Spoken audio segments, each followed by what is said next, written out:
Time now for sports on 104.7 The Cave. Here's Ned Reynolds. Mike, the intern, Ned Reynolds, celebrating a warm Friday morning. So, college baseball's national championship stage has been set. Who's going to be there? Oklahoma and Ole Miss. Yeah, it's Ole unfortunate. Miss, they shut out Arkansas yesterday. 2-0 was the final score. Arkansas, I watched the game. Arkansas didn't appear to have a lot of life. They may have left it on the field in that very close 3-2 win over Ole Miss the night before. But, hey, that's baseball. Those things happen. I thought Arkansas had a great year this year and a very good team. But so does Ole Miss. The Rebels are pretty good. It'll be a nice little series.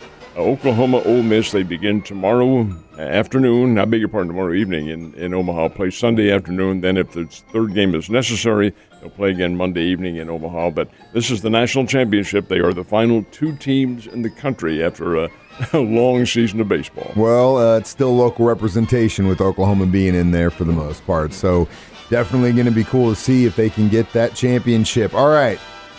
You know, we give you a lot of hell sometimes when you're wrong, but sometimes you're right. And yesterday when I asked you who you thought the Magic was going to pick number one, it was exactly what you thought. Yeah, and it really kind of went against the grain a little bit by the NBA expert. This is Paolo Banchero, who gets the number one pick. He was selected by the Orlando Magic. He has a lot of upside about him. He's 6'10", high scorer, only played the 1 year at Duke coming out of high school in Seattle. But the 1 year allowed him and the NBA to think, oh, this guy is ready. He can score very well. He's a good outside shooter. 6'10", that's not small. And when you have that kind of height, you can really augment your game either inside or out. And he's just a very, very good player. See, also Kevin Durant. I wouldn't put him in that category, but Banchero can play. He's an Italian citizen, but he was raised in the United States.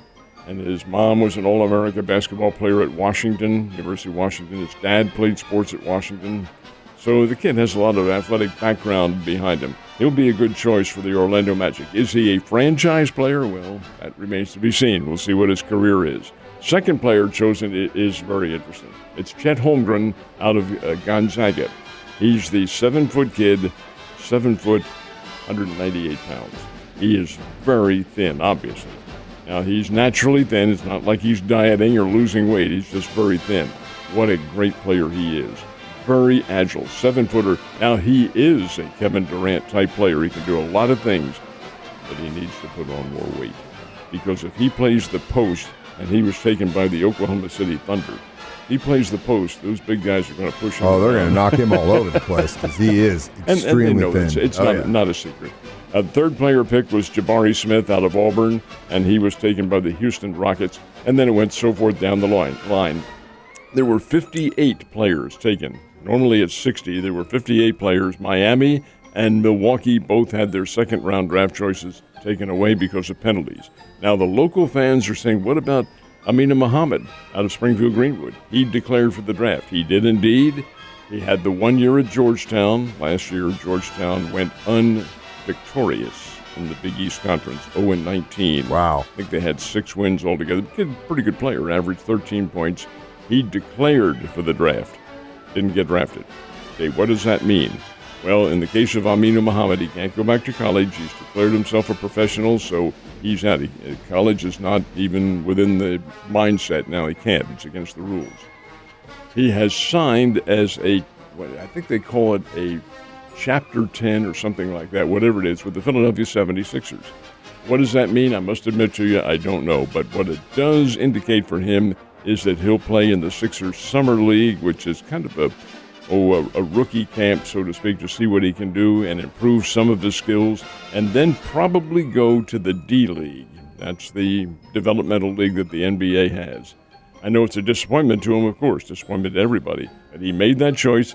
Probably, in retrospect, should have stayed in college for a second year, but you never know. Never know what's going to happen. Anyway, Amina Muhammad, not drafted, did sign as a free agent with the 76ers. Interesting. All right, so we've got the Stanley Cup Finals returning to Colorado tonight. The Avalanche lead 3-1. They could put it to bed tonight. One more win, it's done. But before we talk about that, do you think that overtime goal a couple nights ago should have been allowed? Oh, absolutely. It should have been allowed. Yeah, Tampa Bay made a very mild, tepid protest against it, but oh no, that was a perfectly good goal. And it's a guy who is probably public enemy number one in St. Louis. Nazem Kadri, he's the one who had the collision with Jordan Bennington and knocked him out. Anyway, Kadri had been out himself with a thumb injury, and this was his first game back. Skating down the ice in the overtime, he flipped a backhanded shot that deflected off the goalie and went into the back of the net, and it lodged in a bar. Not the bar that I lodged in, but not the one we find. We have to dislodge you from every week. This is a metal bar over the back of the net that held the net in place. Somehow, some way, it lodged in there. But oh yes, it was a perfectly good goal. It was underneath the net. Of course, it went in. And that was a very big win in overtime for the Colorado Avalanche. Win tonight, it's all over. So both Cardinals teams played yesterday. Did they get dubs? No, the big Cardinals did not. Fell 6-4 to the Milwaukee Brewers, had chances to win and didn't do it. But that's baseball, Mike. That's going to happen. Those teams end this 4-game series just as they started, a split. 2 wins for each team, and they end the series in a dead tie. Now, it's still so early in the season, and the Cardinals and the Brewers will be playing again, obviously, and they're in the same division. They are now tied for the lead, and they are without question the 2 top teams in that division. Otherwise, you've got Pittsburgh, Cincinnati, and the Cubs, and they are light years back of the Brewers and Cardinals. So Brewers and Cardinals will fight it out. One will win the championship, and the other had better have a pretty good record because the wild card situation, I think they'll be in the wild card, but it may not be in a top position. So we'll have to wait and see. But still tied. Cardinals are home this weekend. They take on the Cubs up at Busch Stadium. Always a blast to see that this time of the year. Now, the Springfield Cardinals did get a big win. Playing down in Springdale, Arkansas, got an 11-2 win over the Northwest Arkansas Naturals. That's a nice little win. That team now finishes up. They play this weekend in Springdale, then come home for a series with the Wichita Wind Surge, and that'll be next week. All right, speaking of tournaments, got the Travelers happening. First round was yesterday, right?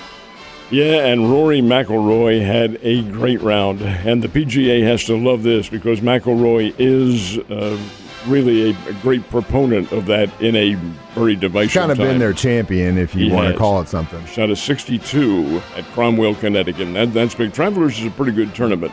The Live Tour, which is the big rival, goes out to Portland, Oregon next weekend and plays at Pumpkin Ridge out there. But there's an awful lot of debate going on as to the pros who are going over to that Live Tour and what's going to happen. And this is a very divisive time for the PGA and for pro golf in particular. And then looming on the horizon is the British Open. And the British Open, which is run by the Royal and Ancient, I should say, in Great Britain, is going to allow the live players to play. They said, hey, look, if the U.S. Open did it, then we should too. But from there on in, we'll have to see what happens. They'll make a decision each year. Have you ever seen this much drama in golf before? Never. Your whole life? I was like, we were taking naps a couple years ago. Now it's like watching Real Housewives of Atlanta, man. Well, other than the competition, when Tiger was in and Payne Stewart from here in Springfield was in, they were riveting times. That was the game. Yep. This is organizations, and no, I don't remember anything like this ever happening. Crazy stuff. All right, we're going to look into history books, but before I ask you this question, what was the longest tennis match that you've ever played? Well, that I've ever played? That you've ever played. 25 minutes. I'm just kidding. But this one resonates very clearly because it was the longest tennis match in the history of the sport. I was over at KY3 in my waning years over there, 2010. It was 12 years ago today, and today is an extension of when the tournament started. This was the first round at Wimbledon in 2010, and Big John Isner, and big he is. He played for Springfield Lasers. I've interviewed him. He is every bit of 6'10", every bit of that and maybe more. Great guy, tremendous individual, wonderful interview. Played Nicolas Mahut from France. First round. Okay, they went on, got through 4 sets, got to the 5th set. Now you're saying, wait a minute, okay, what about a tiebreaker?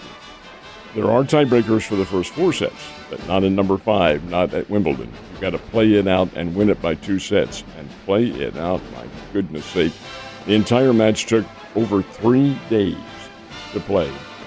183 games, and the time was 11 hours and 5 minutes. Now, that doesn't mean they were playing consecutively at that time.